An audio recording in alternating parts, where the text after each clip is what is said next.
जल्दी कीजिए ना, आप बैठिए, उतना ऊपर कर दिए।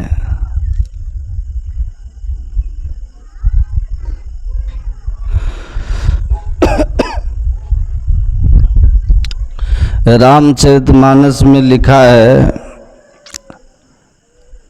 अनुचित उचित काज कछु होई, असमुझ करिय कह बुध सब कोई। सहसा करि पीछे पछताही, अकहि वेद बुध ते बुध नाही। कोई भी काम करने से पहले ठीक ठीक जांच परख लेना चाहिए कि जो काम हम करने जा रहे हैं वह काम सत्कर्म है कि अपकर्म है, वह धर्म है या अधर्म है, वह पाप है या पुण्य है। क्योंकि बिना सोचे विचारे उचित अनुचित का निर्णय किए आप कोई काम कर देते हैं, और अगर वह काम अधर्ममय है, अगर वह काम पापमय है, अगर वह काम अनुचित है, तो आपको पछताना पड़ेगा। क्योंकि अनुचित कार्यों के फल आपको दुखी करेगा। इसीलिए कहते हैं, बिना विचारे जो करे सो पीछे पछताए, काम बिगाड़े आपनो जग में होत हंसाए। अपना काम भी बिगड़ जाता है, संसार में हंसी का पात्र भी बनना पड़ता है। इसीलिए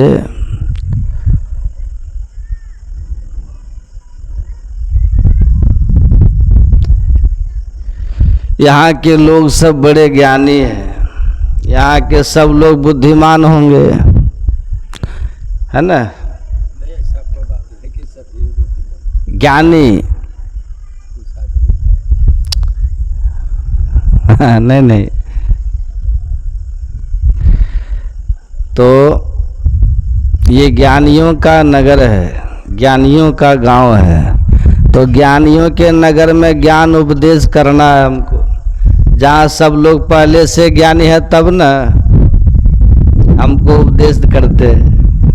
यहाँ आपको ज्ञान उपदेश करना है तो बड़ा कठिन काम है, लेकिन फिर भी आए हैं तो कुछ न कुछ कहेंगे ही ना। तो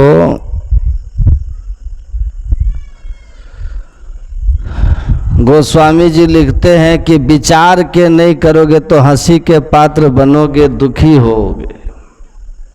इसलिए विचार लेना चाहिए। गुरु गोरखनाथ जी महाराज ने कहा कि ठीक ठीक समझ लो, नाथ कहे तुम आपा राखो, हट करी बात न करना, यह संसार कांटे की बाड़ी, देख देख पग धरना। संत महात्मा पहले ही चेता देते कि जिस संसार में आप आए हो ये फूलों का बगीचा नहीं है, ये कोई फुलवाड़ी नहीं है। जिस संसार में आप आए हो ये कांटों की बाड़ी है। कबीर साहब ने भी कहा यह संसार कांटे की बाड़ी है, यह कांटों की बाड़ी है।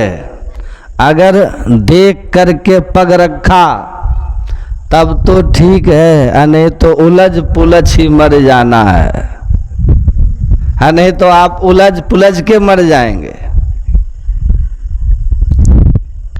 तो पग रखना, देख देख पग रखना, इसका अर्थ क्या हुआ? कोई भी काम करने के पहले अच्छी तरह से विचार लेना कि काम का ये पाप कर्म है या पुण्य कर्म है, धर्म का काम है या धर्म का काम है, नहीं तो पछताना पड़ेगा। और जो दुखी हैं तो कहते दूसरे को दोष मत देना, जरूरत ही नहीं है। पलटू साहब कहते हैं पलटू अपने भेद से कारण पैदा होए, जरिगा बन जर के बन हो गया भस्म, आग न लागे कोई। पलटू साहब कहते हैं जंगल में जो आग लग जाती है, हम देखते हैं हिमालय क्षेत्रों में आग लग जाती है। हम लोग हरिद्वार ऋषिकेश क्षेत्र में रहते थे तो प्रायः देखते थे वन में भीषण आग, तो वहां जाकर के कोई आग नहीं लगाता है। जंगल में कोई आग लगाता नहीं है जाके, जंगल में आग अपने ही कारण से लग जाता है, जंगल के ही कारण से लगता है। जंगल दो वृक्ष की डालियां आपस में सट जाती है, गर्मी के दिनों में आपस में सटी हुई दो डालियां हवाओं के प्रभाव में आकर के लगातार घर्षण करती है, और आपस में बन के ही वृक्ष के दो डालियों के संघर्षण से अग्नि प्रकट हो जाती है। और उसी आग से, लकड़ी के ही अंदर से पैदा हुआ आग, वन के वृक्ष के अंदर से पैदा हुआ आग वन के वृक्षों को जला देता है। बाहर से कोई आग नहीं लगाता, तो अपने ही भेद से पैदा होता है। तो देख देख पग धरना, अगर आपने देख के पग नहीं धरा तो कांटा चुभेगा। देख कर, विचार कर, सोच कर, समझ कर, या जेहि मार्ग सुति साधु लखावे, अतेहि मग चलत सबे सुख पावे। धर्म ग्रंथों में और संतों ने जो रास्ता हम लोगों को बताया है, उसी रास्ते से हम लोग को चलना चाहिए, वही कर्म करना चाहिए। तो हमारे जीवन में दुख से दूरी बनी रहेगी, हम दुख से बचे रहेंगे। अगर ग्रंथ और संत के बताए रास्ते को हम छोड़ देंगे तो हमारे जीवन में दुख आएगा, उससे हम बच नहीं पाएंगे। क्यों? कि अपने भेद से ही कारण पैदा होगा। काहू न को सुख दुख कर दाता, निज कृत कर्म भोग सुनो भ्राता। भगवान श्री राम पत्ते के बिछावन पर है, माता सीता भी पत्ते के बिछावन पर ही पास में सोई है। गोह निषाद वहां लक्ष्मण जी पहरा कर रहे हैं दोनों। गोह निषाद को ये दृश्य देख करके मन में बड़ा दुख होता है उनको कि कहाँ दूध के फैन की तरह के बिछावन पर सोने वाले, कोमल सैया पर सोने वाले सम्राट दशरथ के पुत्र और पुत्रवधू, और कहाँ देखो आज पृथ्वी के सूखे पत्तों के ऊपर, वृक्ष के सूखे पत्तों के ऊपर पृथ्वी पर सोया हुआ है, कठोर सैया पर सोए हुए हैं वन में। ये दृश्य किसने देखा? गोह निषाद ने। उनके दुख को देख करके गोह निषाद बड़े विषाद होते हैं, आक्रोशित होते हैं, और उनके वन आने का जो कारण बना है वो माता कैकेयी है। माता कैकेयी है। और अगर आप ये कहें तो कैकेयी पर गुणनिषाद को आक्रोश होता है कि ये कैकेयी दो वरदान में एक को वन भेज देती है, भरत के लिए राज मांग लेती है। इसीलिए कैकेयी के प्रति वो आक्रोशित हो जाते हैं और कहते हैं कि ये कैकेयी जो थी वो अच्छा काम नहीं की। जो कुछ भी कैकेयी ने किया वो सही नहीं किया। कहाँ इनको राज मिल रहा था, सुख अवसर दुख दिन, कहाँ इनको राज मिलना था और कहाँ राज गद्दी के जगह इनको वन मिल गया है? तो गुणनिषाद के इस विचार का वहाँ लक्ष्मण जी ने खंडन कर दिया। उन्होंने माता कैकेयी को दोषी मानने से इनकार कर दिया और बड़े ही बोले लखन मधुर मृदु वाणी, ज्ञान विराग भक्ति रस सानी। ज्ञान में स्थित लक्ष्मण जी है और वैराग के प्रतीक लक्ष्मण जी हैं। वैराग तो ऐसा है लक्ष्मण जी का कि एक झटके में माता पिता राज पत्नी सब के सुख को राम के लिए त्याग कर दिया। ईश्वर के लिए सारे सुखों का तत्क्षण त्याग कर दिया और वन की ओर चल दिए लक्ष्मण। तो वैराग अति वैराग में स्थित भगवान के प्रति अतिशय प्रेम की माँ ने कह दिया कि बेटा तुम्हारे सेवा से तुम्हारे हेतु राम बन जाही और दूसर काज तात कछु नहीं। हे लक्ष्मण, तुम्हारे ही भाग से राम सीता बन जा रहे ताकि तुम उनकी सेवा करके अपना कल्याण बना सको। तो बेटा इस अवसर का लाभ उठाना और ऐसी सेवा करना।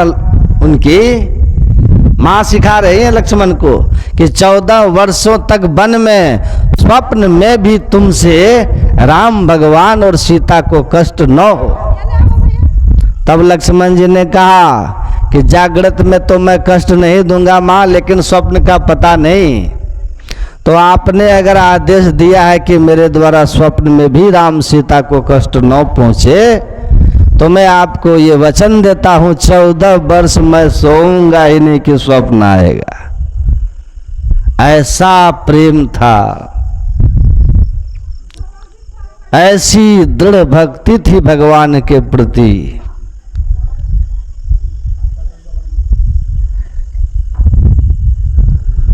और ज्ञान की स्थिति में बैठे लक्ष्मण जी कह रहे हैं कि काहुन को सुख दुख कर दाता, निज कृत कर्म भोग सुनु भ्राता। कहते हैं निषाद जी आप नहीं जानते, कर्म के रस को आप नहीं जानते, हम जानते हैं। किसी को जीवन में आने वाले सुख दुख के लिए कोई दूसरा जिम्मेवार नहीं होता। आप जो फालतू के कई माँ को दोष दे रहे हैं, निज कृत कर्म अपना किया हुआ कर्म है। जोग वियोग भोग बलमंदा हित अनहित मध्यम ब्रह्म फंदा। ये मिलना बिछुड़ना, ये जो कुछ होता है ना, प्रियजन का मिलन या वियोग, हित अनहित होना, ये सब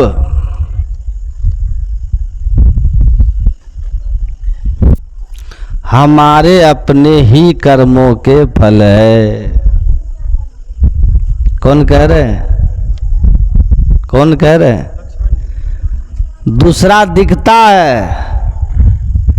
आप रास्ते से गुजर रहे हैं, इधर उधर देखते जा रहे हैं, रास्ते पर पत्थर ठोकर लग गया पैर में, पत्थर आपको आके ठोकर मारा था?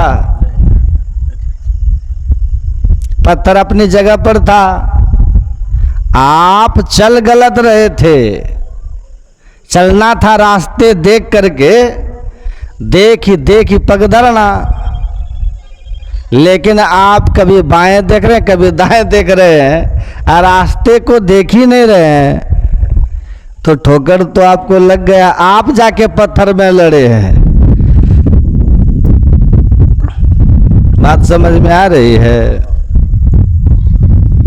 तो पत्थर को दोष देना अनुचित है। उसी तरह अगर किसी के द्वारा हमारे साथ दुर्व्यवहार हो गया तो कहते हैं गहराई से विचारोगे तो इस दुर्व्यवहार के पीछे कहीं न कहीं तुम स्वयं जिम्मेवार हो।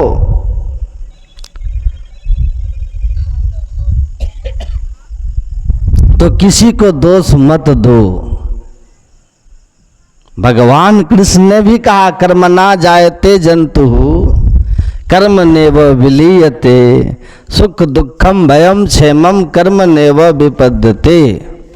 अपने किए हुए कर्म से, भगवान कृष्ण कह रहे हैं, आदमी जीव का सुख दुख के स्थान में जन्म होता है, अमीर गरीब घर में जन्म होता है, आधी व्याधि आती है। भगवान कृष्ण कह रहे हैं अपने ही कर्म के कारण उसकी सुखद दुखद मृत्यु होती है। केवल अपना कर्म और जीवन में आने वाला सुख दुख, सुख दुखम भयम क्षेमम, कोई किसी तरह का भय या प्राप्त वस्तु का खो जाना या प्राप्त वस्तु की सुरक्षा होना या जिसकी जरूरत है वो वस्तु का अनायास मिल जाना या बड़ी कीमती चीज का अनायास चोरी हो जाना, खो जाना, ये जो कुछ भी जीवन में घटित हो रहा है उसके एकमात्र कारण हम ही है। भगवान कृष्ण कह रहे हैं जो बोया था वो याद नहीं है, लेकिन काट रहे हैं तो सामने है, इसलिए देख रहे हैं कि काट तो हम मक्का रहे हैं, लेकिन बोया भी हम ही थे। हमने ही बोया था, बोने का याद नहीं है, भूल गए। क्यों कि ये जो कर्म का सिद्धांत है ये जन्म जन्मांतर की बात है। आपने सुना होगा रामा को बानों की सैया पर सोने का कारण 101 जन्म पहले एक सांप को उठा करके बबूल के पेड़ पर फेंकने का कारण था। एक वृद्ध सांप को बबूल के पेड़ पर फेंका, फल क्या हुआ? वह तड़प तड़प के मरा सांप, बबूल के कांटों के चुभने से। तो 101 जन्म के बाद वह कर्म फल प्रकट हुआ तो उनको बानों की सैया पर सुता दिया। और सांप तो कुछ घंटे में मर गया था, इनको वह कर्म फल बढ़ते बढ़ते 56 दिन तक भोगना पड़ गया, क्योंकि जितना बोते हो उतने आता नहीं है। तुलसी या तन खेत है, मन बच कर्म किसान, पाप पुण्य दो बीज है, बुए सो लूने निदान। जो कुछ बोया है इस शरीर से, मन से, इंद्रियों से, वाणी से, वही आपको बहुत होके आता है। तब आप पछताते हैं और रोते हैं, दूसरे को दोष लगाते हैं, लेकिन कहते हैं ये कोरी मूर्खता है। कोई किसी को सुख दुख देने का कारण नहीं है।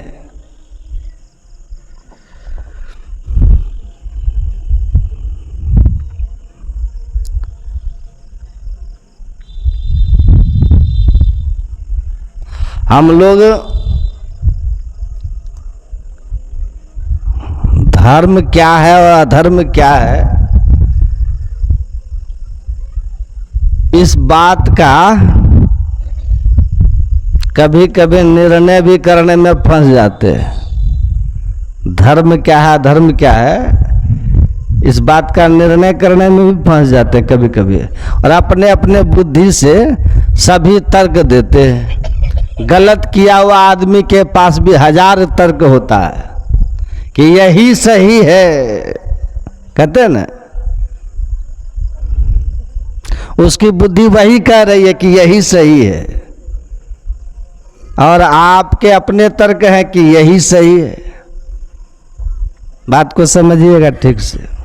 एक आदमी हमको मिला, बोला कि जटायु गिद्ध था ना, तो हम बोले हाँ, तो गिद्ध क्या खाता था? आमिष भोगी। जटायु क्या खाता था? आमिष मतलब मांस, मांसाहारी था। मांस खाने वाला गिद्ध भगवान का काम किया।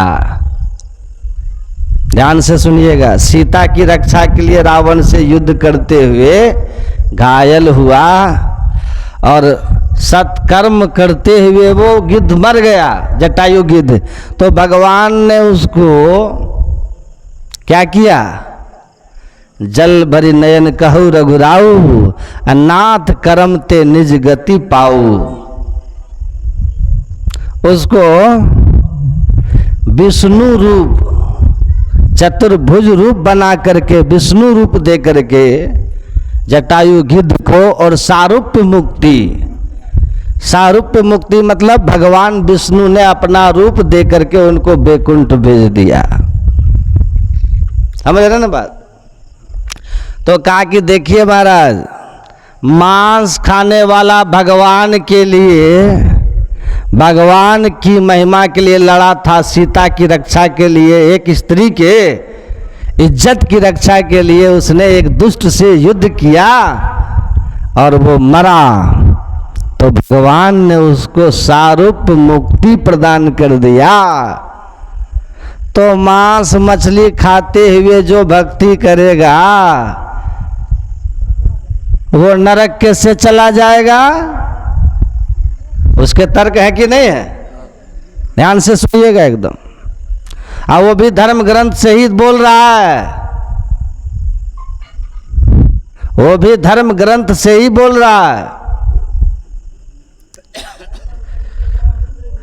तो कहता है मांस मछली खाना क्यों मना करते हैं आप लोग? तर्क है ना उसका। आप जवाब बताइएगा आप लोग कि जब गिद्ध मांस से खाने वाला, अब वो कैसे चला गया बैकुंठ, जहां दशरथ जी गए? तो वो बोला, और हमको कई लोग गांव में बोले, सत्संगी लोग बोले कि बाबा ये जो है ना बोलता है इस तरह से, कहता गिद्ध जा सकता तो हम मनुष्य क्यों नहीं भक्ति करके, भगवान की भक्ति, भगवान की सेवा क्यों नहीं जा सकते मांस खा करके? तो हम बोले कि आप लोग जवाब नहीं देते हैं। बोला हम लोग को जवाब समझे में नहीं आता क्या दें, क्योंकि वो भी तो रामायण से ही कह रहा है। तब हम बोले कि उनको मेरे पास बुलाइएगा। तब वो आ गए, हमारे सामने भी यही बात रखा। तो हमने उनको पूछा कि अच्छा आप ये बताइए, कभी आपने किसी गिद्ध को घास खाते हुए देखा है? आज तक किसी गिद्ध को आपने साग पात खाते हुए देखा है? चावल दाल खाते हुए देखा है? और किसी गिद्ध को आज तक कभी किसी जिंदा जीव पर हमला करते हुए देखा है?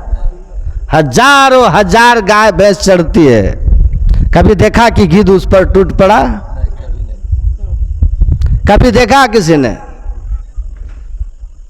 कभी नहीं देखा। तो कहा कि नहीं। आप लोग देखें, जिंदा को नहीं मारता गिद्ध, जिंदा पर गिद्ध चोट नहीं करता। तब कहा नहीं। तो हमने कहा कि सुनो, सुनिए, पहली बात, ईश्वर ने गिद्ध को मांसाहारी ही बनाया है, ये ईश्वर ने ही बनाया उनको। शेर को कोई सत्संग नहीं करने जाता कि तुम शाकाहारी बनो, उपदेश करता उनको कोई? क्योंकि शेर को मांस मार के खाना यही उसका भोग है। मांस मानव शरीर में रह करके किए हुए कर्मों का फल है, मानव शरीर में रह के किए हुए कुकर्मों का फल है गिद्ध जोनी, शेर जोनी, कुत्ता जोनी, पशु योनि। इसी शरीर में कर्म योनि है, उसको कर्म दंड मिला हुआ है कि वो मांस ही खाएगा, ये उसका सजा है। 72 और 56 भोग की व्यवस्था उनको नहीं है दूसरे योनियों के लिए। 56 भोग की यहाँ व्यवस्था है, और यहाँ 56 भोग को छोड़कर आज जो 57-58 में जाता है मांस मछली अंडा में, उसको मिला है वो सब योनि भोगने के लिए। भोगो तो वो दंड ही भोग रहा है गिद्ध। और दूसरी बात कि स्वभावतः वो मांसाहारी है, वो मांस ही खाएगा, उसका भोग वही है। आप मनुष्य हैं, गिद्ध नहीं है आप। ईश्वर ने आपको मांसाहारी नहीं बनाया है, और मांसाहारियों के जो लक्षण शरीर में भगवान ने दिया वो आप में नहीं है। मांसाहारी को दौड़ाओगे ना, पसीना नहीं निकलेगा, जीभ से वो पानी निकालेगा। शाकाहारी को दौड़ाओगे पसीना से लथपथ हो जाएगा। गाय भैंस को पसीना आता है, घोड़े को पसीना आता है, कुत्ता बिल्ली शेर बाघ को पसीना नहीं आता है। वो लोग पानी चाट के पीते हैं। जो मांसाहारी है, शाकाहारी होठ सटा के पीता है। मांसाहारियों का जब जन्म होता है उसकी आंखें बंद रहती है, शाकाहारी की जब जन्म होता है उसकी आंखें खुली रहती है। आदमी का बच्चा होठ सटा के पानी पीता है, आदमी के बच्चे को दौड़ाओ उसको पसीना आएगा। आदमी के बच्चे की आंखें जन्म से खुली रहती है। ईश्वर ने आपको शाकाहारी बनाया है, इसीलिए शाकाहार करते हुए ईश्वर के बनाए विधान को मानते हुए आप भक्ति करोगे, तभी आपकी भक्ति स्वीकार होगी। भगवान ने गिद्ध को बनाया है मरे हुए जीव का मांस खाने के लिए। गिद्ध 100% भगवान की व्यवस्था को स्वीकार करता है, किसी जिंदा पर हमला नहीं करता, मरा हुआ जीव को खाता है जो ईश्वर की इच्छा से जो मर गया है। और आप जिंदा को मार के खाते हैं। आप गिद्ध से गए गुजरे लोग हैं, आप गिद्ध से गए गुजरे हैं आदमी होकर अगर मांस खाते हो तो। क्योंकि कोई मरा हुआ बकरा खाता है, जान जाएगा कि बकरा को छेरी हुआ था, मर गया, तब मांस बेच रहा, नहीं खाएगा। आप शेर भी नहीं है कि शेर मरा हुआ नहीं खाता। ईश्वर ने शेर को बनाया ही अपना मार के खाओ। मरा हुआ कुछ पड़ा हुआ है, कोई मार के चला गया, शेर कितना भी शेर भूखा रहेगा, सूंघ लेता कि मरा हुआ निकल जाता है, वो खुद मार के खाता। शेर अपने सिद्धांत पर चलता है, जो सिद्धांत ईश्वर ने दिया शेर जिंदा मार के खाएगा, गिद्ध मरा हुआ खाएगा। गिद्ध अपने से भगवान के बनाए व्यवस्था के हिसाब से चलता है। लेकिन आप आदमी को भगवान ने साग सब्जी बना करके कितने तरह का शाकाहारी नहीं है, कितना भोजन दक्षिण भारत का इडली डोसा चीन से लेकर के पूरा इंडिया विश्व घूम जाइए, शाकाहारी भोजन के बहुत लंबी लिस्ट है। भगवान ने आपको इतना सुंदर मनुष्य शरीर का अवसर दे करके भोजन बनाया, लेकिन आप 56 छोड़ करके 57, 58, 59 में जाते हैं तो आप सजा के पात्र हो जाते हैं। आप जिंदा मरवा के खाने वाले शाकाहारी होते हुए भी गिद्ध से भी गए गुजरे हो, और तब कहते हो कि गिद्ध से गया गुजरा हो करके भक्ति करके भगवान को मिल जाएंगे, हमारी सदगति हो जाएगी। तो इसको ठीक ठीक समझ लो कि तुम हो नहीं मांसाहारी। तो उन्होंने मुझसे कहा कि अब थोड़ी बहुत बात समझ में आ रही है, थोड़ी बहुत बात समझ में आ रही है कि गिद्ध को भगवान ने मांसाहारी बनाया है। दूसरी बात, जो मर गया स्वाभाविक मौत से पहले ऑलरेडी मर चुका है, अब उसके अंदर कोई प्राण नहीं है जिसको खाने से कहीं किसी प्रकार का उसको कष्ट पहुंचता हो, गिद्ध उसको खाता है। आप मरवा के खाते हैं, इसलिए आपको मांस खाने से पाप लगता है। तो आपको नहीं खाते हुए भक्ति करनी है, भगवान के नियम में रहते हुए भक्ति करनी है।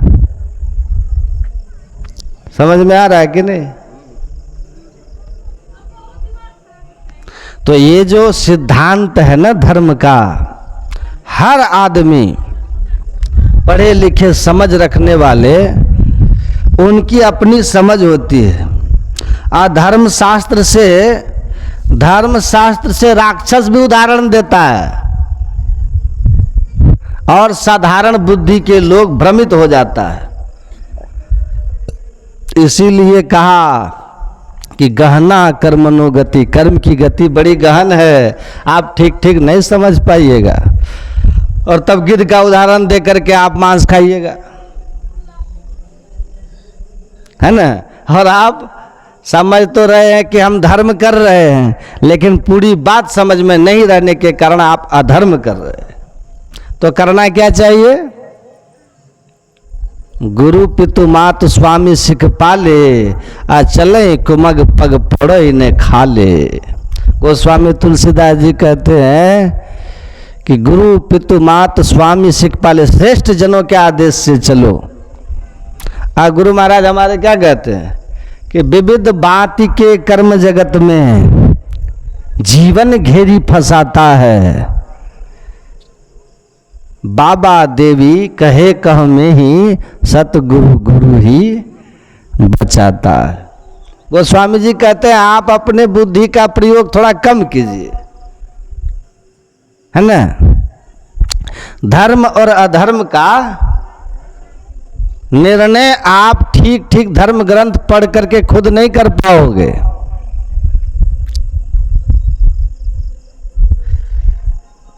बोलिए श्री सद्गुरु।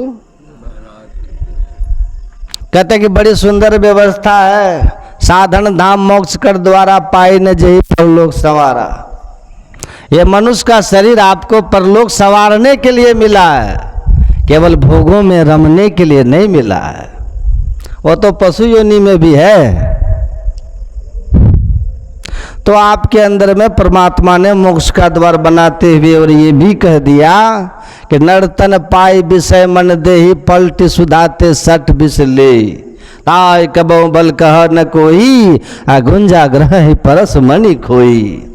भगवान कहते हैं कि मनुष्य शरीर पाकर जो विषयों में केवल मन लगाता है, ये जो 5 ज्ञानेंद्रियां है ना हमारी, इन 5 ज्ञानेंद्रियों के 5 विषय है और इन्हीं विषयों की व्यवस्था में हम लोग लगे रहते हैं।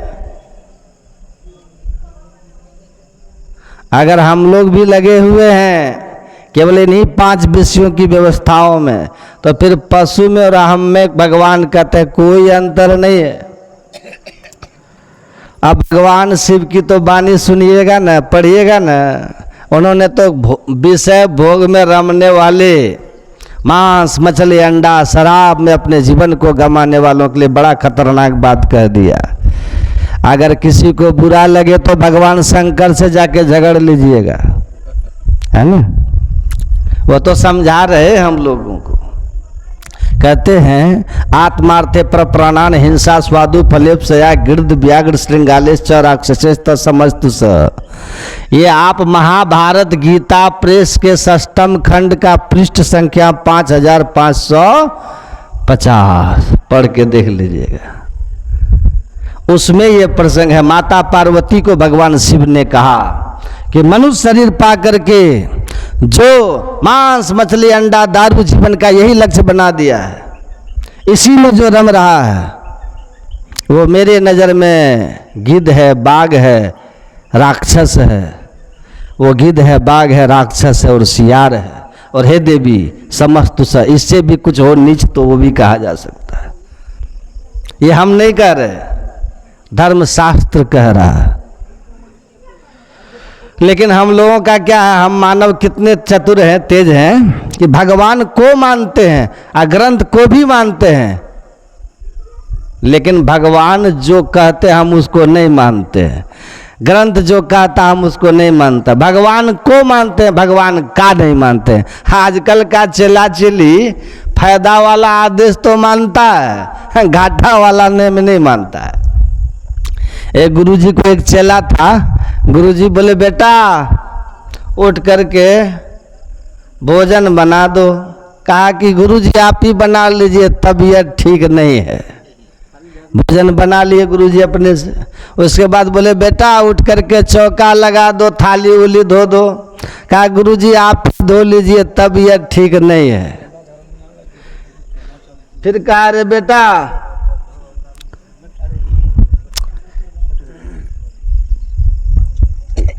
एक समय से आप लोग सत्संग में नहीं आते, बीच बीच में आते हैं, डिस्टर्ब कर देते सबको। बोलिए श्री सद्गुरु। क्या कह रहे थे? कहा भोजन बना लो। कहा कि गुरुजी आप ही बना लीजिए, तबीयत ठीक नहीं है। भोजन गुरुजी अपने से बना लिए। उसके बाद बोले रे बेटा उठ करके चौका तो लगा दो, थाली उली धो दो। कहा गुरुजी आप ही धो लीजिए, तबीयत ठीक नहीं है। फिर कहा रे बेटा कम से कम उठ के खाना तो लगा दो। कहा गुरुजी आप ही लगा लीजिए, तबीयत ठीक नहीं है। गुरुजी खाना लगा करके बोले रे बेटा थोड़ा सा खा लो। कहा हाँ गुरुजी आपका बार बार बात काटने में अच्छा नहीं लग रहा। बार बार बात काटने में अच्छा नहीं लग रहा। आते हैं आदेश का पालन करेंगे। तो आजकल का भक्त भी वैसने है, समझे ना। फायदा वाला आदेश तो मान लेगा लेकिन घाटा वाला नहीं मान। बहुत ऊंचा ज्ञान है ये ज्ञान ईश्वर की अहत की कृपा से ही सुनने के लिए मिलता है। और नहीं कबीर साहब कहे ब्रह्म चिन्हे नहीं ब्रह्म पूजत फिरे ही के नैन क्यों फोर डारी। ब्रह्म के नाम पर लोग ब्रह्म की पूजा करवाते रहेगा, पुण्य के नाम पर लोग बकरा मरवा के पाप करवाते रहेगा। ये याद रख लीजिएगा, याद रख लीजिएगा। मुल्ला कहते हैं ना, मुर्गा मुल्ला से कहे जिबह करत है मोही, साहब लेखा मांग से विपत्ति पड़ी है तो ही। उसी तरह ये बकरा हिंदू से कहे बलि देते है मोही, ईश्वर लेखा मांग है विपत्ति पड़ी है तो ही। जिस दिन वो हिसाब मांगेगा ना कि बताओ क्या किया था, विपत्ति में फंस जाओगे, विपत्ति में फंस जाओगे। उस दिन कोई काम नहीं आएगा, कोई काम नहीं आएगा कि ये क्या कर रहे हो, क्या किए। उस दिन जवाब नहीं फुरेगा। और देवी माँ भी कहेगी मेरे नाम पर इन लोगों ने इतना पाखंड फैलाया और मेरे संतानों की हत्या मेरे सामने किया है। मैं सबकी माँ हूँ, मैं सबकी माँ हूँ। कहते हैं ना देवी दुर्गा सबकी माँ है कि नहीं। हम भी कहते हैं माँ दुर्गा, कहते हैं ना। और आप भी कहते हैं माँ दुर्गा।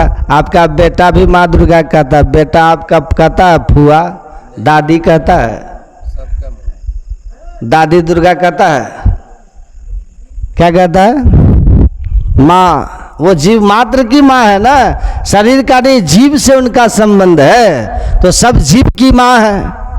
बकरा में जीव दूसरा है क्या, उनकी माँ नहीं है। मुर्गा में दूसरा है। माँ के सामने आप एक बेटा दूसरा बेटा की हत्या करके माँ को चढ़ा रहा है, कौन सी माँ खुश होगी।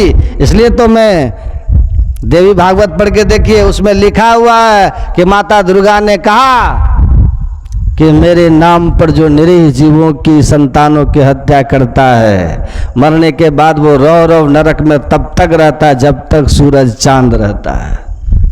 युपम छित्वा पशुन हत्वा कृत्वा रुधिर कर्दमम यद्यम गम्यते स्वर्गे नरके केन गम्यते। कहती हैं देवी माँ, निरीह पशुओं का खून बहा करके ऐसे दुष्ट आत्माएं अगर स्वर्ग चली गई तो ईश्वर ने किस दुष्ट के लिए नरक बनाया है। दूसरे जीव को खून बहाकर अपने लिए स्वर्ग की कामना अगर कोई कर रहा है और ऐसा दुष्ट को भगवान स्वर्ग देंगे तो फिर नरक बनाने की क्या आवश्यकता थी। इससे बड़ा पाप कहने का भाव ये है कि देवी माँ करे, इससे बड़ा पाप कुछ भी नहीं है कि आप एक जीव को मेरे नाम पर मार दो और कहो कि ये पुण्य कर्म तुम्हें स्वर्ग देगा। तुम घोर रव रव नरक में रहोगे, क्योंकि मेरे संतान को मेरे नाम पर मेरे सामने तूने बलि चढ़ा दी। लेकिन आप नहीं समझ पाओगे, बहुत जन्म जन्म से आपके बुद्धि में धर्म के नाम पर अधर्म को ठोक ठोक कर बैठा दिया गया है, फेविकोल दे के बैठा दिया है। इसीलिए आप नहीं समझ पाइएगा कि आप अधर्म कर रहे हैं, तो भोगिएगा आप। संतों का तो काम है कि सच कह देना, उसके बदले में जो जिसको करना है करो। लेकिन सच यही है कि माता दुर्गा या माता देवी के नाम पर पशुओं की हत्या अधर्म है, अधर्म है, अधर्म है। और इसके लिए नरक है, नरक है, नरक है। मरवाने वाले को भी नरक है। वो पुरोहित जो संकल्प करता है मरवाने के लिए, वो स्वयं नरकगामी है, और जो मरवाता है वो भी नरकगामी है। दोनों नरक में जाने वाले हो। धर्मशास्त्र पढ़ के देख लीजिएगा, पढ़ के देख लीजिएगा, तो सबका तो एक ही है। आप जो करें आपकी मर्जी है। तो सत्संग सुनिए, क्योंकि बिनु सत्संग ज्ञान नहीं उपजे, कर ले जतन हजार रे, 1000 उपाय कर लीजिए, ज्ञान नहीं होगा। शंकराचार्य जी ने कहा, कुर्ते गंगा सागर गमनम व्रत परिपालन मथवा दानम, ज्ञान विहीन सर्वमते न मुक्ति भजत न जन्म सते न। गंगा सागर जाओ, मथुरा काशी प्रयाग जाओ, चाहे लाख तरह के व्रत उपवास तुम कर लो, लेकिन जब तक सत्संग में आकर के संतों से सद्ज्ञान नहीं सुनोगे, तब तक तुम्हारे विवेक जागृत होने वाला नहीं है, बोध जागने वाला नहीं है, ईश्वर के वास्तविक स्वरूप को नहीं समझ पाओगे। और जब तक नहीं समझोगे तब तक साधना सही नहीं होगी, तो मुक्ति हो ही नहीं सकती है। लेकिन भगवान जो कहते हैं हम उसको नहीं मानते, ग्रंथ जो कहता है हम उसको नहीं मानते, संत जो कहते हैं हम नहीं मानते। भगवान कहते विषय भोग में ही अपने जीवन को मत लगा देना। ये शरीर जो आपको मिला है ये तो मंदिर है ना, परमात्मा का मंदिर है, ये ईश्वर कृत मंदिर है। ये बिंदुनाथ महालिंगम शिव शक्ति निकेतनम देहम शिवालयम प्रोक्तम सिद्धदम सर्वदेही नाम। ये चलता फिरता हुआ शिवालय है, असली शिवालय यही है। ऐसे चलते फिरते हुए शिवालय को आप चाहें तो जगत गुरु शंकराचार्य जी ने कहा, कोवा नरकस्य, कहा स्वदेह। नरक क्या है? कहा आपका अपना देह, आपका अपना देह ही नरक है। और एक तरफ कहते हैं कि यह परमात्मा का मंदिर है, और दूसरे जगह कह रहे हैं, शंकराचार्य कह रहे हैं चलता फिरता नरक आपका देह है। अब बताइए, कहते शंकरम शंकराचार्यम केशवम बादरायणम सूत्र भास्कृतो वंदे भगवंतो पुनः पुनः ईश्वर गुरुरात्मेति मूर्ति भेद विभागिनो व्योम व्यत व्याप्य देहाय श्री दक्षिणामूर्तये नमः। आदि शंकराचार्य के जो भक्त होते हैं शंकराचार्य की स्तुति इसी तरह गाते हैं। वो शंकर ही शंकराचार्य बन के आए थे धर्मशास्त्रों पर भाष्य करने के लिए। और वही शंकराचार्य जो शंकर भगवान के अवतार हैं, वो भगवान शंकर कहते हैं कि यह देवता का मंदिर है, तो वो शंकराचार्य कहते हैं चलता फिरता नरक है। दो बात हो गई ना। अब बताइए, अब भगवान श्री राम कहते हैं साधन धाम मोक्ष कर द्वारा आप पाई न जे लोक सवारा, सो परत दुख पावे सिर धुन धुन पछताए, काले कर्म ईश्वरी मिथ्या दोष लगाए। और वही भगवान श्री राम जो विष्णु हैं, वो गरुड़ जी को कह रहे हैं, गरुड़ पुराण श्राद्ध क्रिया जिससे संपन्न होता है ना, गरुड़ पुराण से हर घर में जिसकी जरूरत पड़ती है गरुड़ पुराण की, उस गरुड़ पुराण में भगवान विष्णु ही कह रहे हैं इस मनुष्य शरीर को कि क्यों मिला। अनित्यानि शरीरानि विभव नेव शाश्वतः नित्यम स नित्यम मृत्यु कर्तव्यो धर्म संग्रह, सो मोक्ष से मानुष्यम प्राप्य दुर्लभम यस्तरायति पापानाम तस् आत्मानम तस्मात् तरत्र का सत्संगश्च विवेकश्च निर्मलम नैनद्वयम् यस्य नास्ति नरसंधः कथम न स्याद् मार्गः। भगवान कहते हैं गरुड़ जी सुनो, इस दुर्लभ मनुष्य शरीर को पा करके जो मानव शरीर मोक्ष में जाने की सीढ़ी है, मोक्ष समझते हैं, उस स्थिति को प्राप्त करना जहां जाकर के फिर जन्म मरण के चक्र में न आए, जिसको भगवान श्री कृष्ण ने कहा न तत्र भासते सूर्यो न शशांको न पावकः यद गत्वा न निवर्तन्ते तद्धाम परमं मम, कि जहां जाकर जीव को फिर दुखमय संसार में कर्म के बंधन में बंद करके भोगने के लिए नहीं आना पड़ता, हमेशा के लिए सुखी हो जाता है। मेरा वो परम धाम है, मोक्ष है, मोक्ष की स्थिति है। भगवान विष्णु कह रहे हैं मोक्ष के मार्ग, गुरु वही भगवान श्री राम कह रहे हैं कि साधन धाम मोक्ष कर द्वारा पाई न जे परलोक मोक्ष जो नहीं सवारा। मोक्ष का द्वार होते हुए भी उसका कितना बड़ा दुर्भाग्य है। भगवान विष्णु कह रहे हैं गरुड़ जी, मोक्ष की सीढ़ी से युक्त है यह मनुष्य का शरीर, जो उस मोक्ष की सीढ़ी पर नहीं चढ़ के मुक्ति का साधन जो नहीं किया, उससे बड़ा पापी और कोई नहीं है। क्योंकि जिस शरीर से परमात्मा को पाया जा सकता था, अब परमात्मा को पा करके संत भगवंत अंतर निरंतर नहीं की वह अवस्था में जाया जा सकता था, ईश्वर को जान करके ईश्वर बना जा सकता था।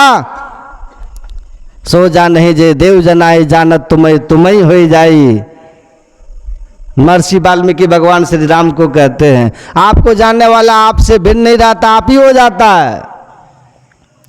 तो जिस शरीर को पा करके बना जा सकता था, और उस शरीर को पा करके आप कीड़े मकोड़े की जोनियों की में पुनः चले गए संसार के भोगों में रम करके, और आत्मोन्नति आत्मा को मुक्ति में परमात्मा का दर्शन कराने के लिए मोक्ष का साधन नहीं किया, तो कहते हैं फिर आपसे बड़ा पापी और कौन होगा। जहां से ईश्वर बना जा सकता था वहां से कीड़ा बन गए। तभी तो व्यास स्मृति में वेद व्यास जी ने कहा कि ये जो मनुष्य का शरीर है इसकी महिमा को समझो। कृम्य कृम्न जीवंती भक्ष्यंती परस्परम परलोका विरोधेन यह जीवती स जीवती। कहते हैं अपने शिष्यों से कि अरे कीड़े मकोड़े भी जन्म लेता है, एक दूसरे को मार करके खा जाता है। अगर मनुष्य शरीर में आकर भी तुम्हारे जीवन का खाना पीना सो जाना यह काम है पशु समाना, अगर यही जीवन का लक्ष्य है तो फिर तुम्हारे मनुष्य होने का क्या अर्थ है। परलोक सवार लो तब मानव हो, इसलिए मनुष्य शरीर मिला है कि परलोक सवारिये, मोक्ष का साधन कीजिए, नहीं तो बहुत बड़ी हानि में जाओगे, बहुत जाओगे। इच्छेद विदित सत्यमस्ति न छेदिहा वेदिन महति विनष्टि।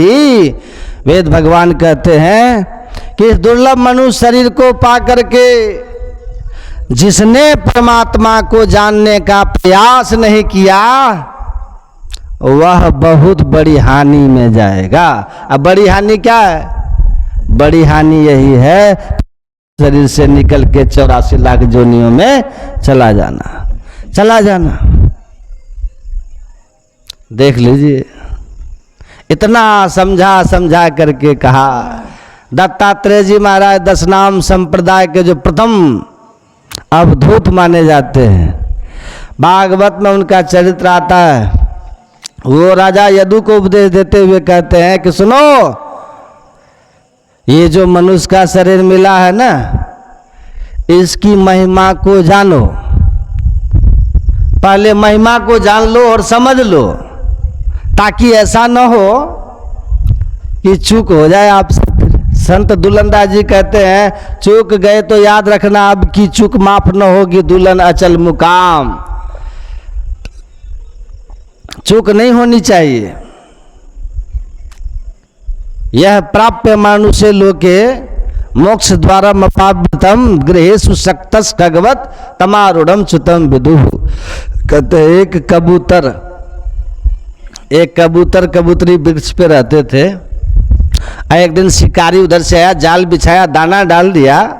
वो दोनों बच्चे के पंख उगाए थे, वो दाना को देख करके उड़ करके जाके जाल में फंस गया।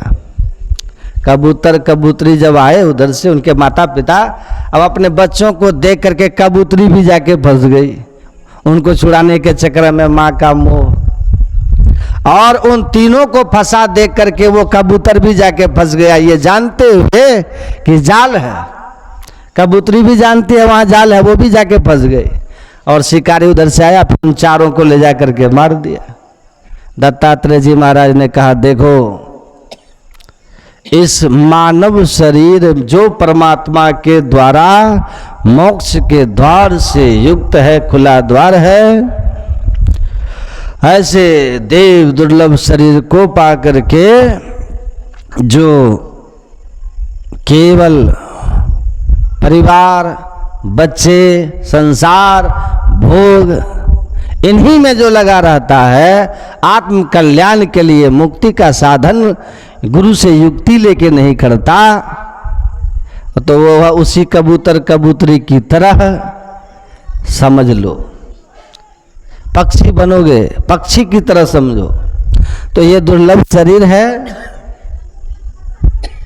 ना, क्या होगा उसका परिणाम? तमारूढ़ च्युतम विदुः, बहुत ऊंचाई से आकर के कोई नीचे गिर गया, ऐसा उसको समझ लो। सबसे निम्न योनि माना जाता है अंकुरज। 4 खानिया 84 लाख योनि में सबसे निम्न योनि क्या है? अंकुरज है। जो धरती से उगते हैं ना वनस्पति, उससे ऊपर है अंकुरज से ऊपर क्या है? उष्मज, जो गर्मी से होता है, और उनसे श्रेष्ठ है जो अंडा से जो उत्पन्न होना, सबसे श्रेष्ठ पिंडज, जो सीधा माँ के गर्भ से बच्चा आता है। उस पिंडजों में सबसे श्रेष्ठ है मनुष्य। 84 लाख योनियों में इतना श्रेष्ठ मनुष्य है कि कहते हैं सुर दुर्लभ, देवताओं के लिए भी दुर्लभ ये शरीर है, क्योंकि मोक्ष का द्वार केवल मनुष्य शरीर में है। केवल मनुष्य के शरीर से ही मुक्ति पाई जा सकती है, देवताओं में नहीं है। इसीलिए इतनी ऊंचाई पे आकर के गिरेगा भूखों में रत रह करके, तो फिर 84 में जाओगे। तो इसलिए हे राजन, इस देव दुर्लभ शरीर को पाकर के मोक्ष का साधन करो। भगवान कहते हैं अगर मनुष्य शरीर में आकर विषयों में रत हो तो फिर आप सठ हो। सठ मतलब अज्ञानी हो, मूर्ख हो। देखिए टोल्स्टॉय यूरोप में, उनको यूरोप का बुद्ध कहा जाता है। टोल्स्टॉय यूरोप का बुद्ध कहते हैं। राजा की तरह उन्होंने भी घर द्वार, राजकुमार होकर उन्होंने भी घर त्यागा था जब असमय उनके युवा भाई की, बड़े भाई की मृत्यु हो गई थी। तो उनको वैराग हो गया टोल्स्टॉय को जीवन की नश्वरता से कि क्या है जीवन। तो गृह त्याग दिया, साधना किया। साधना करने के बाद ज्ञान हो गया। तो उन्होंने एक पुस्तक है, उनका उपदेश एक ग्रंथ में है, स्टोरी ऑफ माई सल्वेशन, मेरी मुक्ति की कहानियाँ। उसमें वो लिखते हैं टोल्स्टॉय, जो भगवान श्री राम कहते वही वो भी कह रहे हैं, कि कहते हैं कि ज्ञानी और अज्ञानी में क्या अंतर है? कोई भेद बताओ, किस आधार पे कहा जाए कि ये ज्ञानी है और ये अज्ञानी है। देखिए भगवान राम की बात को ही वो कह रहे हैं टोल्स्टॉय, कि ज्ञानी अज्ञानी, क्या उसको आप कहेंगे ज्ञानी है? किसको? जो बहुत शरीर से बलवान है? का नहीं। पंडित मदन मोहन मालवीय, जानते हैं ना, अपने बनारस हिंदू विश्वविद्यालय के स्थापना दिवस समारोह में मुख्य अतिथि के रूप में उस समय के भारत के प्रसिद्ध पहलवान गामा को बुलाया गया था। गामा के महिमा में पंडित मदन मोहन मालवीय ने कुछ शब्द कहे थे। गामा उठा और कहा कि महान मैं नहीं हूँ, महान मदन मोहन मालवीय जी हैं। मैं तो खड़े आदमी को गिरा करके मेडल जीतता हूँ। पहलवान क्या करता है? पहलवान यही ना करता है, जो खड़ा है उसको पटकता है तब मेडल पाता है। कहा मदन मोहन मालवीय, तो पंडित मदन मोहन मालवीय ये तो अज्ञान दशा में पड़े हुए, गिरे हुए, दबे हुए लोगों को शिक्षा दे करके उनको खड़ा कर देते हैं। तो गिरे हुए को जो ज्ञान देता हो, महान बनाता हो, खड़ा करता हो, वो महान है कि खड़े को गिरा दिया वो महान है। मेरा कहने का भाव ये है, शरीर का बल से आप ज्ञानी अज्ञानी नहीं हो सकते। बहुत अमीर है तो आप ज्ञानी हो? नहीं। कहा नहीं नहीं नहीं नहीं, ऐसा कुछ भी नहीं। अमीर होने से कोई ज्ञानी नहीं हो जाता, कोई ज्ञानी नहीं हो जाता अमीर होने से। अगर अमीरी से ज्ञानी होते लोग तो गृह त्याग किए हुए फकीर सन्यासियों के चरणों में राजाओं के मुकुट नहीं झुकते। ज्ञान का संबंध धन से नहीं है, बल से नहीं है, तो फिर पद से। कोई ऊंचा पद पर है तो वो ज्ञानी है, आज जिस बेचारे को कोई पद नहीं मिला हो वह ज्ञानी है? कहा कि ऐसा भी नहीं है। बड़े ऊंचे ऊंचे पदों पे बैठे हुए लोग भ्रष्टाचार में लिप्त मिलते हैं, और निम्न पद पर रहने वाला व्यक्ति भी महिमावान होता है सदाचार के कारण। इसलिए इन सब से ज्ञानी और अज्ञानी का कुछ भी लेना देना नहीं है। न बहुत बड़ी सत्ता है, महाराजा महाराजा हो गए तो रावण को देखते हैं जाके डर सुर असुर डराही निसी न निंद न अन्न न खाही।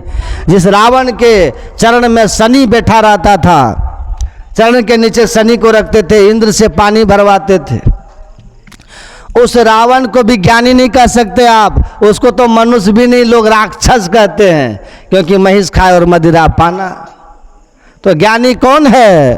बस उन्होंने कहा जो मानव तन पा करके मानव जीवन के लक्ष्य को समझ लिया है और उस लक्ष्य की ओर बढ़ गया है। मनुष्य जीवन का लक्ष्य भोगों की बहुलता नहीं है, बल्कि निर्विषय परमात्मा की प्राप्ति के लिए की भक्ति है। जो अपने आप को झूठ चोरी नशा हिंसा और व्यभिचार जैसे पाप कर्मों से अलग करके और नित्य नियमित संसार के कर्म का, संसारिक कर्तव्यों का ईमानदारी से निर्वाह करता हुआ सत्संग और ध्यान करता है, आत्म कल्याण का साधन करता है, कहते हैं वास्तव में वही केवल ज्ञानी है। और यही बात भगवान राम कहते हैं। इसी ज्ञान का वेद वेदांत प्रमाणित संतों के महान ज्ञान को सदगुरु महर्षि में परमहंस जी महाराज ने संसार में प्रचारित करने का काम किया, ताकि लोग अपने धर्म को समझे, अपने ग्रंथों के मर्म को समझे कि क्या हमारा वेदांत कहता, क्या हमारा वेद उपनिषद,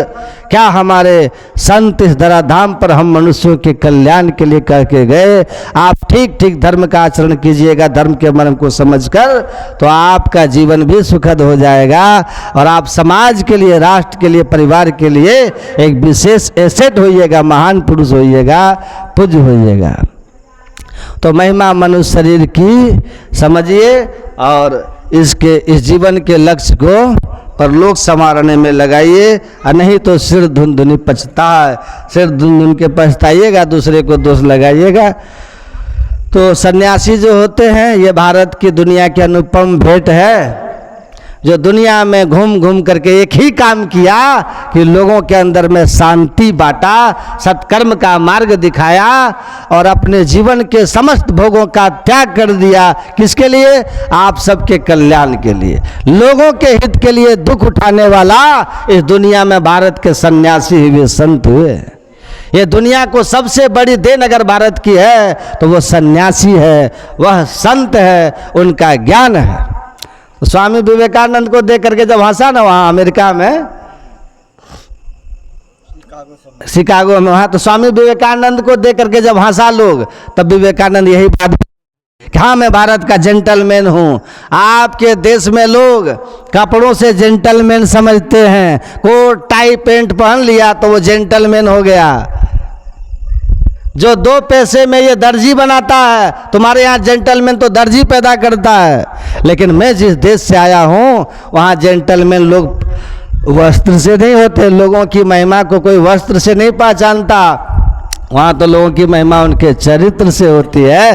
जेंटलमैन चरित्रवान लोग होते हैं, और वो चरित्र का निर्माण कोई दर्जी नहीं करता, राम कृष्ण परमहंस जैसे कोई संत सदगुरु करते हैं, चरित्र का निर्माण करते हैं। मैं वहाँ से आया हूँ। आप फटकार करके विश्व विजेता को एक सन्यासी भगा दिया। आप समझिए कि ये अभयम, ये शास्त्र पढ़ के नहीं होगा। ये तो जब आप चित्त वृत्ति का निरोध करने लगोगे 10वें द्वार में, बड़ा आसान तरीका है। न जानो फॉर्मूला तो छोटा सवाल भी बड़ा लंबा होता है, आप फॉर्मूला जानो तो 1 मिनट में हल हो जाता है। उसी तरह त्रिवेणी संगम 10वें द्वार इसीड़ा पिंगला सुषुम्ना के खेल को अगर आप नहीं जानते हैं तो बड़ा कठिन है।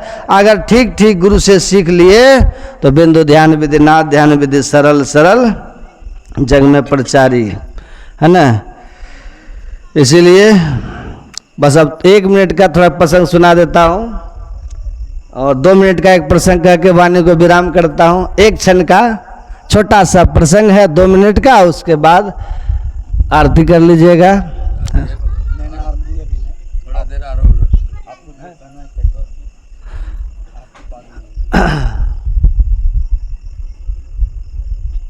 बोलिए श्री सद्गुरु। 1 क्षण का छोटा सा प्रसंग है 2 मिनट का, उसके बाद जो करना है कीजिएगा, फिर आरती कर लीजिएगा। एक बंदर और बंदरी थे बैठे हुए एक वृक्ष पर, तभी आकाशवाणी हुई कि बड़ा ही सुंदर मुहूर्त है, इस मुहूर्त में जो नदी में डुबकी मार लेगा पशु जो है आदमी बन जाएगा, आदमी जो है देवत्व अवस्था में चला जाएगा, प्रमोशन हो जाएगा। बहुत सुंदर मुहूर्त है, डुबकी मार लो। बंदर कहता है ऐसे ही बोलते रहता है। बंदरी कहती है कि क्या पता सच ही हो, मार न लीजिए डुबकी। खराब बैठो, कहने दो, ऐसे ही झूठ होता। अरे बहुत सुंदर मुहूर्त है, मार लो डुबकी। बंदरी कहे मारिए ना, मुहूर्त निकला जा रहा है। तीसरी बार कह रहे डुबकी मार लो, मुहूर्त अंतिम हो रहा है। बंदर कहता बैठो। बंदरी बोलते हो जाइए आप जहाँ जाना, हम तो मारेंगे डुबकी, देखा जाएगा। बंदरी कूद गई, जैसे कूदी तो अंदर से सुंदर राजकुमारी बन करके निकल गई। जैसे नीचे बंदर देखा सुंदर राजकुमारी बन करके निकल गई है और जय जयकार हो रहा है। अब बंदर पीछे से डुबकी मारा, तब तक मुहूर्त जा चुका था। मार के डुबकी निकला तो बंदर का बंदर ही रह गया। तो ये मनुष्य शरीर एक शुभ मुहूर्त है ना, और इस मुहूर्त में ये सत्संग में आप आए, ये महाशुभ मुहूर्त है। और इसमें आकर के डुबकी लगा लेना मतलब क्या है? ये यही है ज्ञान की गंगा में डुबकी मार देना। ये ज्ञान त्रिवेणी संगम है ना, साधु समाज राम कथा जहाँ सुरसरी धारा सर से ब्रह्म विचार प्रचारा, विधि निषेध में कलिमल हरणी, करम कथा रविनंदन विवरणी। परमात्मा के लीलाओं का वर्णन हो रहा हो तो सगुण लीला की भक्ति समझिए गंगा की धारा है। वो परमात्मा अनंत सर्वव्यापी सत्ता का कण में समाया हुआ स्वरूप का वर्णन हो रहा हो तो समझिए गुप्त सरस्वती की धारा बह रही है। और जब क्या खाना चाहिए क्या नहीं खाना चाहिए, माता पिता की सेवा करो, जिंदा जागृत देवता है ये, इनकी प्रसन्नता हो जाए तो 68 करोड़ तीर्थ में नहाने का तुमको जो फल है वो मिल जाता पिता की सेवा से। और 33 करोड़ देवताओं की प्रसन्नता जो तुम करते हो, पूजन करके जो पुण्य होगा वो होता माँ की सेवा से, माँ को प्रसन्न कर लेने से। सर्वदेवमयी माता सर्वतीर्थमयो पिता, सब तीर्थों का लाभ देने वाले पिता और सब देवताओं के पूजन का फल देने वाली माता, इनकी तुम सेवा करके प्रसन्न कर लो। गुरु के शरणों में जाकर के उनसे दीक्षा लेकर के उनके व्यवहार विचार और ज्ञान के अनुकूल अपने आचरण को बना करके गुरु का आशीर्वाद ले लो। कहते हैं माँ की सेवा से, पिता की सेवा से, सदगुरु की सेवा से। ये तो जिंदा जागृत है ना, मातृदेवो भव, पितृदेवो भव, आचार्य देवो भव। इन सब जागृत देवताओं की प्रसन्नता करके तुम अपना कल्याण बना लो। ये जो विधि कर्म है, सत्संग करो, ध्यान करो, और निषेध कर्म झूठ चोरी नशा हिंसा मांस मछली अंडा से दूर रहो। व्यभिचार पर, नारी पर, पुरुष से अपने को अलग रखो, आचरण चरित्रवान बन के रहो, ऐसे बनो। ये है सरस्वती, ये है यमुना की धारा। ये तीनों धाराएं इस सत्संग में बहती है। ये ज्ञान में त्रिवेणी है। तुलसीदास जी कहते इसमें डुबकी मार के देखो, काक होए पिक बको मराला, कौआ जो है वो कोयल की तरह बन जाता है, अब बगुला हंस हो जाता है। ये महिमा है सत्संग की। तो ये तीर्थ संत समाज आत्मा गंग है, तट है शील सने और दया तरंग है। निर्मल नीर गंभीर ज्ञान धारा बहे, अरे हारे पलटू गुरु दरिया में नहाए तो फिर दुर्मति ना रहे। ये सदगुरु महाराज जी के इस दरबार में इस तट पे आकर के जो डुबकी लगाएगा उसके ज्ञान की गंगा में अपने को निर्मल कर लेंगे तो दुर्मति ना रहे, जीवन के दुर्मति कलमश चले जाएंगे। कृपा होगी, भक्ति भाव जगेगा आपके अंदर। भक्त की योग से हम गुरु करते हैं, भगवान कहते हैं जो चाहिए उसकी संसार की वस्तु उसकी व्यवस्था करेंगे। आज जो है ना आपके पास जरूरत की चीज उसको चोर उचक्कों लूटने से उसकी रक्षा भी करेंगे। व्यवस्था और रक्षा संसार के लिए भी करेंगे और शरीर के बाद परलोक की व्यवस्था वो आपके लिए उत्तम करेंगे। यह ऐसा शुभ अवसर है, इसमें आइए, सुनिए, डुबकी लगाते रहिए, अपने जीवन को बनाइए। देखिए यहाँ सत्संग हुआ, प्रातः काल भी सत्संग हुआ, अपराह्न काल भी सत्संग हुआ और आज रात्रि काल इनका सत्संग। क्या नाम है घर वाले का? अंबू चौधरी। हाँ, अभी जो सत्संग हुआ श्रीमान अंबू चौधरी जी के आवास में सत्संग हुआ और प्रातःकालीन सत्संग हम लोग वहाँ किए थे सियाराम चौधरी जी के यहाँ। तो ऐसा शुभ अवसर है, इसमें आप लोग आए, सुने, डुबकी लगाए, अपने जीवन को सार्थक किए। देखिए यहाँ सत्संग का कार्यक्रम जिसमें आप सभी लोग आए, सुबह से इस ज्ञान को सुन रहे हैं। जो कोई भी इस ज्ञान यज्ञ में थोड़ा थोड़ा भी धन लगाए हैं, सब के सब बड़े सौभाग्यशाली हैं, ईश्वरीय कृपा के पात्र हैं।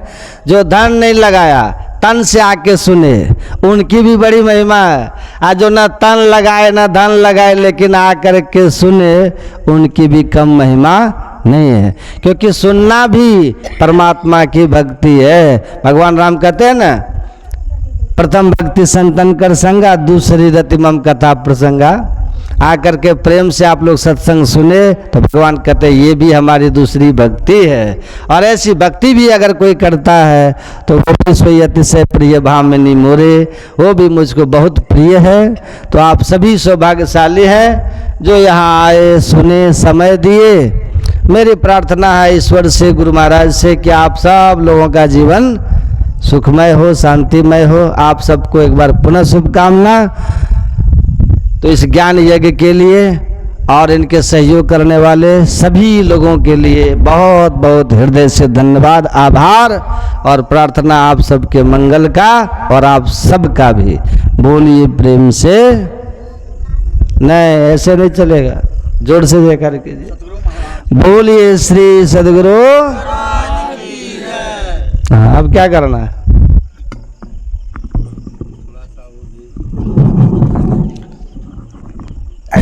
अभी विलम्ब है, जरा से बगल हो जाएगी।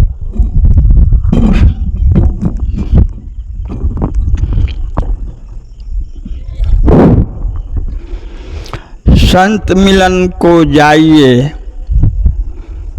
तजी माया अभिमान, ज्यों ज्यों पग आगे बढ़े त्यों त्यों कोटि यज्ञ समान। तो संत का दर्शन और सत्संग सुनने से क्या लाभ होता है? संत जो होते हैं और सत्संग, तो भगवान नारद जी विष्णु भगवान के पास गए और कहते हैं प्रभु मुझे सत्संग की महिमा के बारे में बता दें। कहा ये तो बहुत कठिन बात है।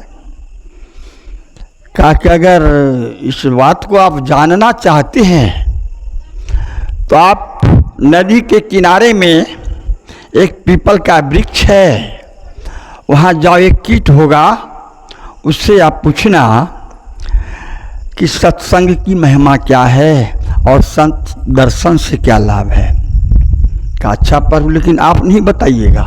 कहा मैं बता ही नहीं सकता हूँ, आप जाके देखिए। तो जब नारद भगवान जी उस पीपल वृक्ष के नीचे पहुंचते हैं और एक कीट जो था, कीड़ा, वो कटखोड़वा नहीं होता है, काट खोदने वाला, वही कटकिड़वा था। कहा भैया बताओ कि सत्संग के बारे में क्या होता है। तो उस कीड़ा ने देखा ये तो संत पहुंचे हुए हैं, नारद भगवान को जैसे देखा उसका प्राण खत्म हो गया। कहा अरे तू मर गया। तो नारद भगवान फिर विष्णु भगवान के पास पहुंचते हैं और विष्णु भगवान जी कहते हैं कि भगवान ये आप तो क्या कमाल कर दिए, भेजे ऐसे जगह में कि हम जरा सा उसको पूछा और अपना प्राण त्याग दिया। मुझे तो कोई प्रश्न नहीं मिला।